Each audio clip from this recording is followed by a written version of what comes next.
Anti-Federalist Paper Number 6. The Hobgoblins of Anarchy and Dissensions Among the States, by Centinel. The evils of anarchy have been portrayed with all the imagery of language in the growing colors of eloquence.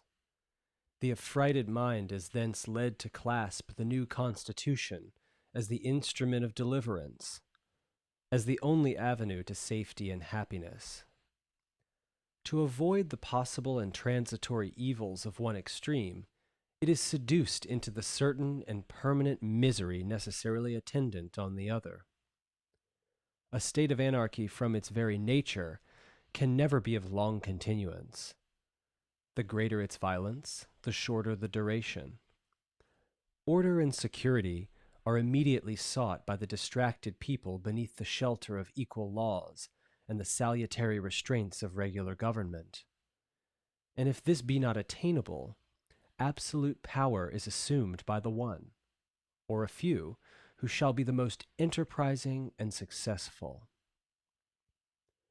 If anarchy, therefore, were the inevitable consequence of rejecting the new Constitution, it would be infinitely better to incur it, for even then there would be at least the chance of a good government rising out of licentiousness.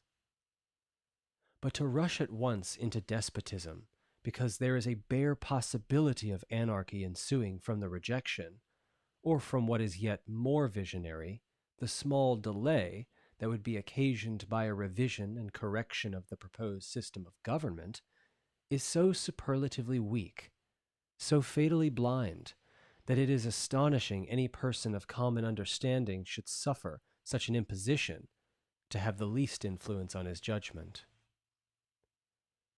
Still more astonishing that so flimsy and deceptive a doctrine should make converts among the enlightened freemen of America, who have so long enjoyed the blessings of liberty.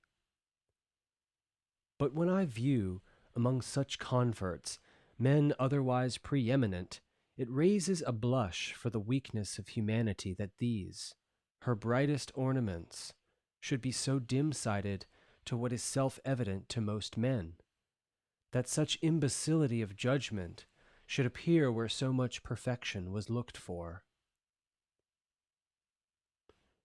This ought to teach us to depend more on our own judgment and the nature of the case than upon the opinions of the greatest and best of men, who, from a constitutional infirmity or particular situation, may sometimes view an object through a delusive medium. But the opinions of great men are more frequently the dictates of ambition or private interest. The source of the apprehensions of this so much dreaded anarchy would upon investigation be found to arise from the artful suggestions of designing men, and not from a rational probability grounded on the actual state of affairs. The least reflection is sufficient to detect the fallacy, to show that there is no one circumstance to justify the prediction of such an event. On the contrary, a short time will evince, to the utter dismay and confusion of the conspirators, that a perseverance in cramming their scheme of power upon the free men of this state, Pennsylvania, will inevitably produce an anarchy destructive of their darling domination, and may kindle a flame prejudicial to their safety. They should be cautious not to trespass too far on the forbearance of free men when resting their dearest concerns, but prudently retreat from the gathering storm.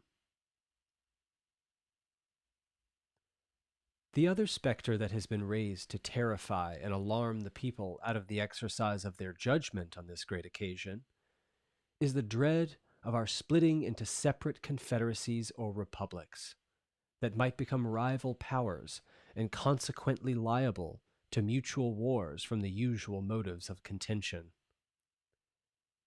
This is an event still more improbable than the foregoing. It is a presumption unwarranted, either by the situation of affairs or the sentiments of the people. No disposition leading to it exists. The advocates of the new Constitution seem to view such a separation with horror, and its opponents are strenuously contending for a confederation that shall embrace all America under its comprehensive and salutary protection. This hobgoblin appears to have sprung from the deranged brain of Publius, the Federalist, a New York writer who, mistaking sound for argument, has with Herculean labor accumulated myriads of unmeaning sentences and mechanically endeavored to force conviction by a torrent of misplaced words.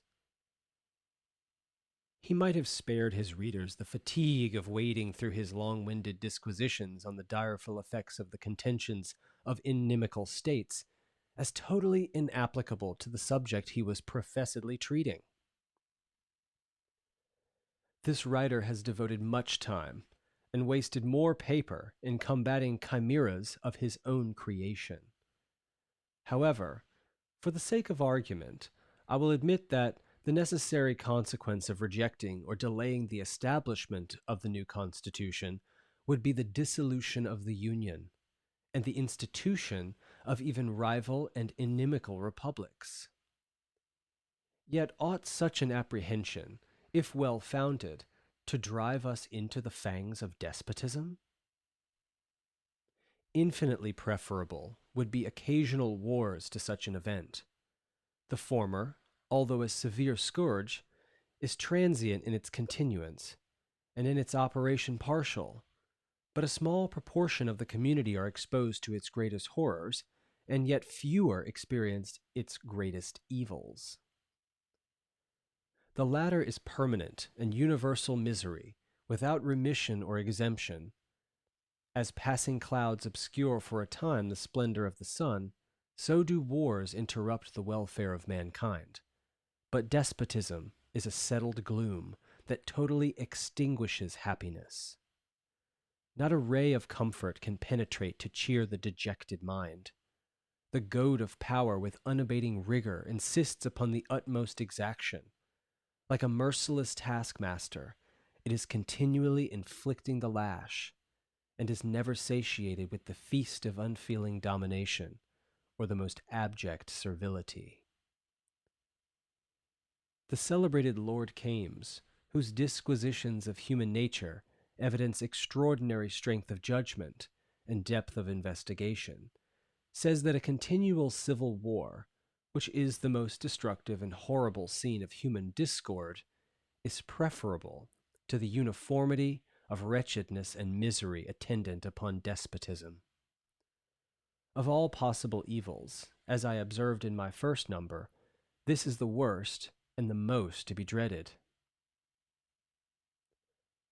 I congratulate my fellow citizens that a good government, the greatest earthly blessing, may be so easily obtained, that our circumstances are so favorable that nothing but the folly of the conspirators can produce anarchy or civil war, which would presently terminate in their destruction and the permanent harmony of the state, alone interrupted by their ambitious machinations.